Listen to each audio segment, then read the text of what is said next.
Something strange happens when you go back and watch old episodes of a cartoon that has been running since before the internet existed as a public phenomenon. You expect to find dated jokes and obsolete cultural references and a particular quality of humor that belongs to a specific era and does not travel well across decades. What you do not expect to find is a mirror. You do not expect to sit in front of your screen in 2026 and watch a scene that was written and animated and broadcast 30 years ago and feel the specific discomfort of recognition. The sense that the people who made this thing were somehow watching the same world you are currently living in rather than the world they were actually inhabiting at the time.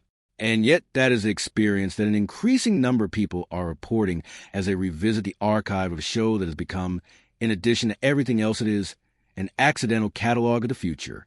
The predictions are not all equally precise. Some are thematic and general, the kind that any sufficiently dark satirical imagination might stumble toward. But some of them are specific in ways that resist easy dismissal, carrying details that feel less like educated guessing and more like something that should not have been possible to know. The question worth asking before any of the specific examples is why this show, in particular, has developed this reputation. There are other long-running television programs that have existed across comparable stretches of time, and some of them have also produced moments that coincidentally align with later events. But none of them has accumulated the same density of apparent hits, the same frequency of moments being pulled from the archive and placed next to news headlines with the same quality of eerie correspondence. Part of the answer is the show's particular relationship with the people who write it.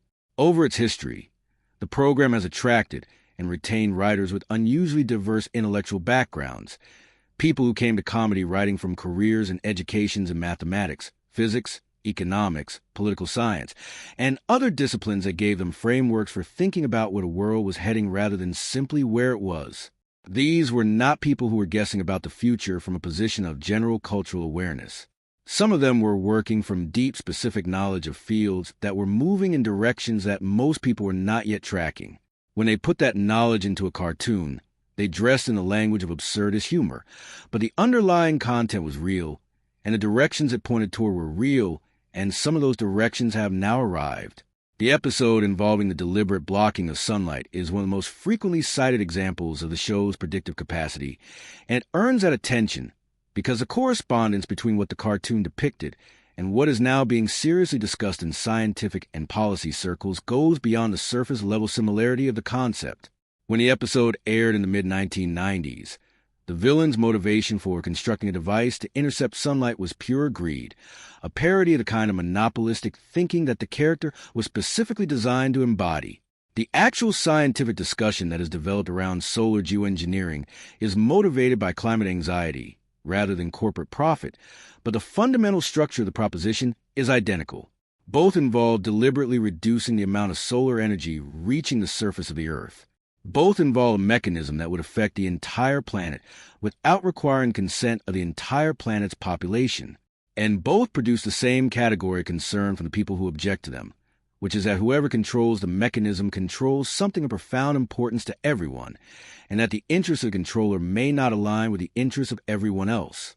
The scientific version of this intervention, which involves releasing reflective particles at high altitude to bounce incoming solar radiation back into space before it can warm the surface, has been the subject of serious experimental research and fierce debate within the climate science community for years now.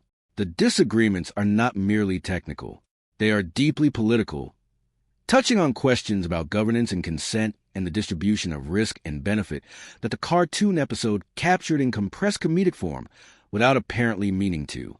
Who decides whether an intervention happens? What recourse do nations whose weather patterns are disrupted have against the entity that caused the disruption? What happens when the mechanism is stopped suddenly after the climate has adjusted to its presence? These are questions that researchers, ethicists, and policy analysts are actively working through in 2026, and they are the same questions that the show embedded in a storyline about a cartoon villain scheme to corner the electricity market. The cartoon's concerns were comic, and the real world's concerns are existential, but the shape of the problem is the same. The underwater disaster storyline represents a different kind of correspondence, one that feels less like the product of informed extrapolation and more like the specific accident of detail that makes some of the show's apparent predictions genuinely unsettling.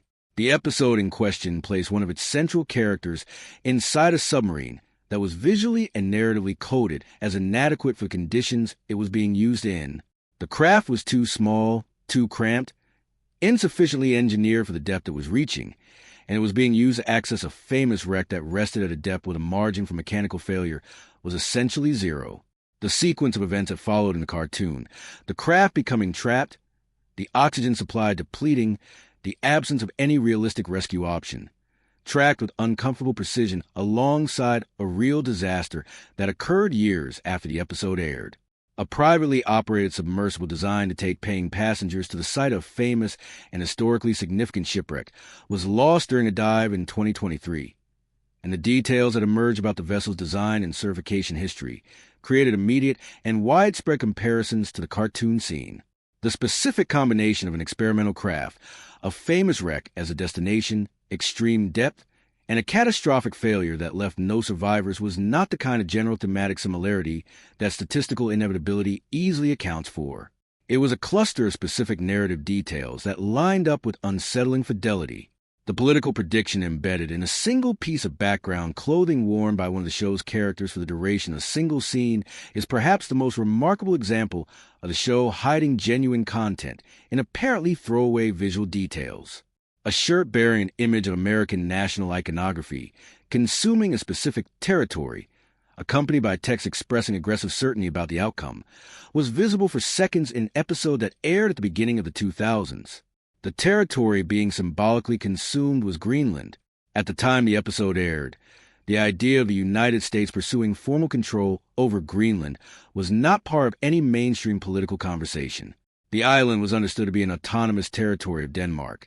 It had been under Danish governance for centuries, and the notion that a major American political figure would stand up in public and argue that the United States should acquire it was not something that appeared on any serious analyst's list of near-term geopolitical developments.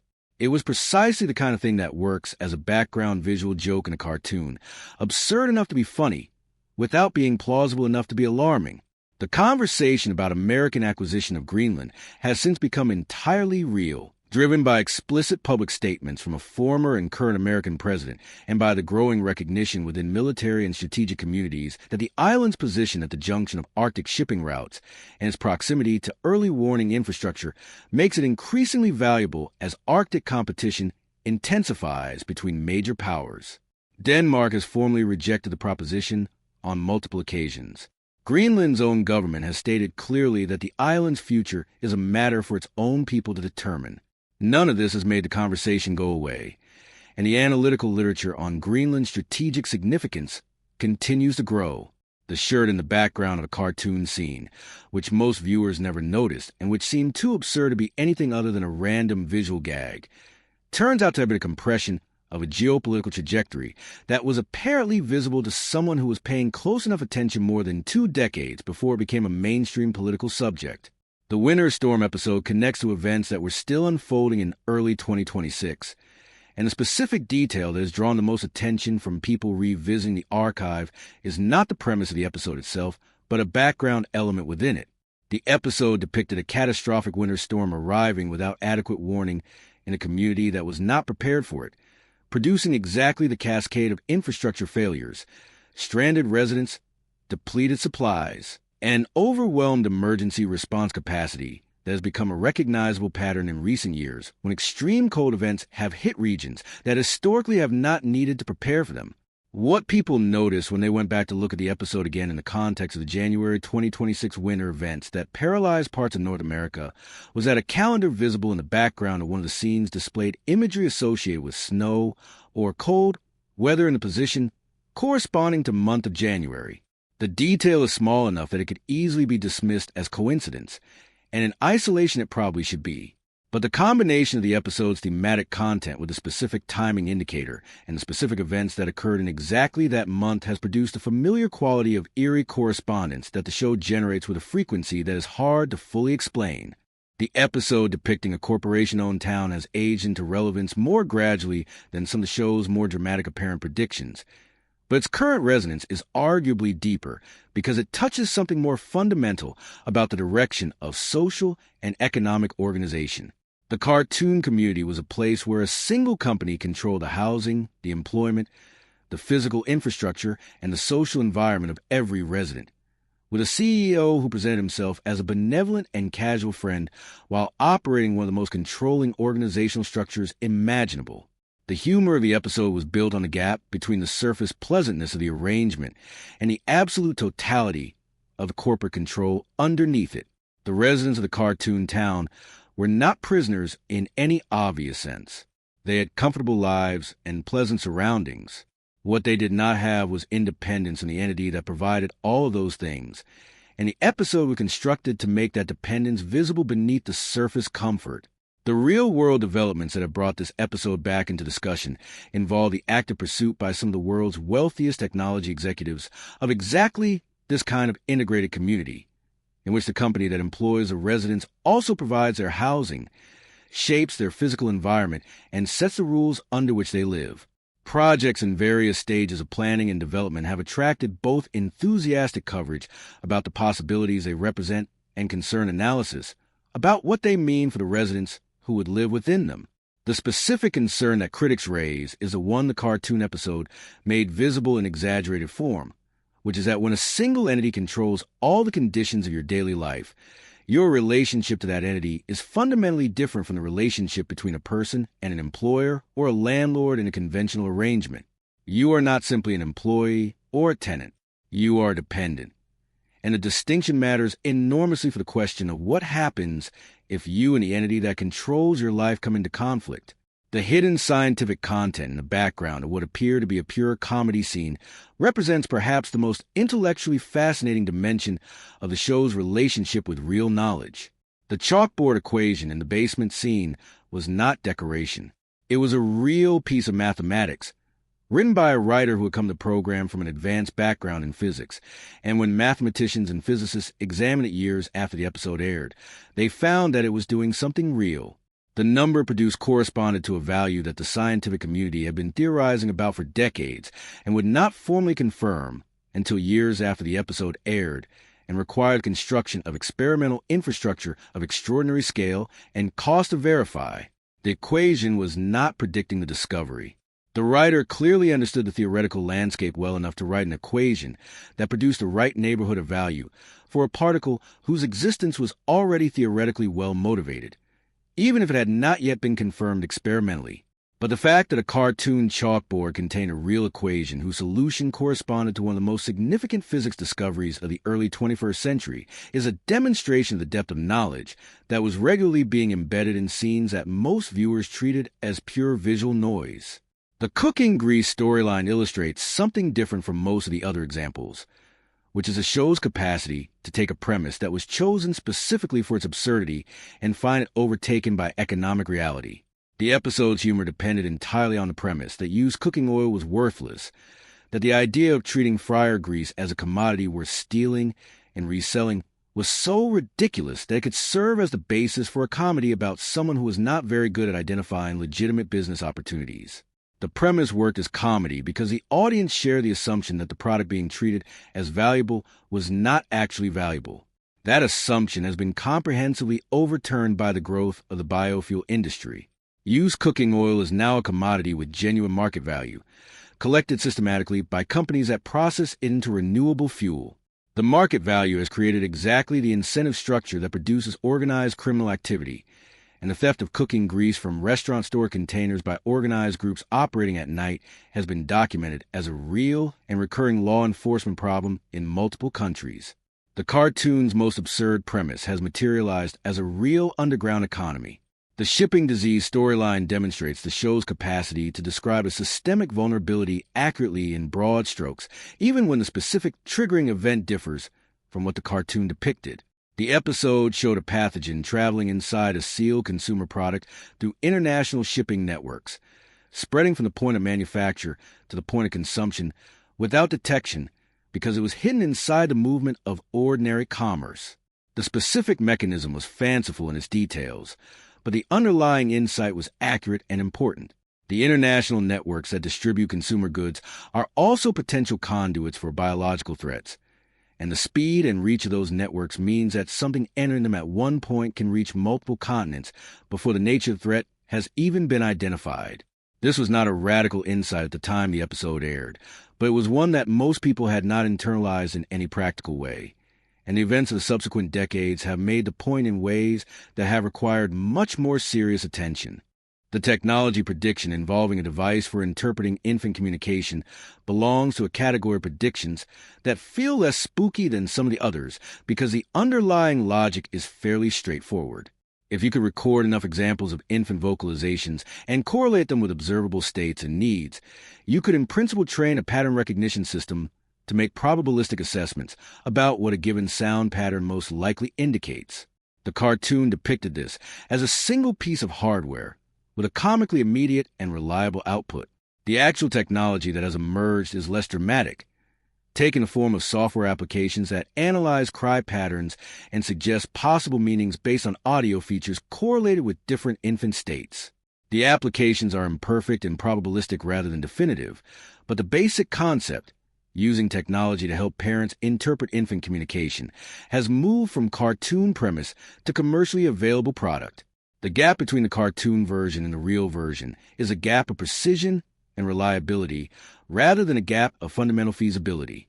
The episode involving a secret island where powerful people maintain control over hidden information touches the most sensitive territory of all the examples and has attracted the most intense discussion in recent years because of the specific nature of the real-world developments that people have connected to it.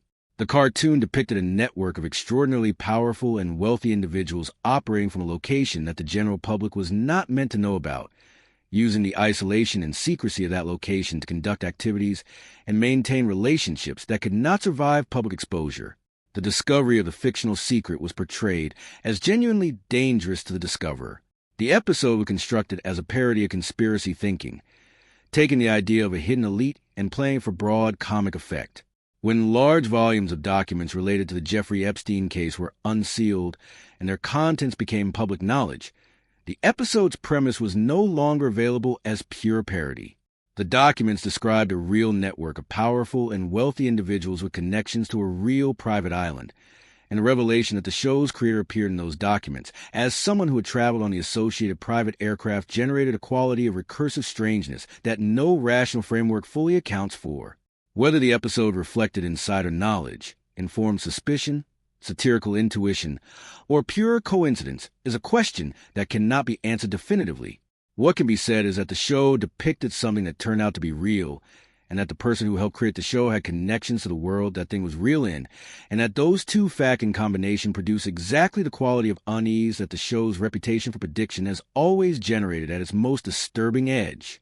What makes the Simpsons predictions for 2026 genuinely worth thinking about is not that they prove anything supernatural or conspiratorial about the show's creation. They do not. What they demonstrate is something more interesting and more instructive, which is that sustained attention to the actual directions in which the world is moving, combined with a willingness to follow those directions to their logical endpoints and the courage to present those endpoints clearly even when they are disturbing, produces something that looks like prediction, but is actually something closer to honest observation. The show's writers were watching the same world everyone else was watching. They were simply watching it more carefully, with better analytical tools, and with fewer incentives to look away from what the watching revealed. In 2026, as more of what they wrote continues to materialize around us, the most useful response is not to wonder how they knew. It is to ask why we are still surprised.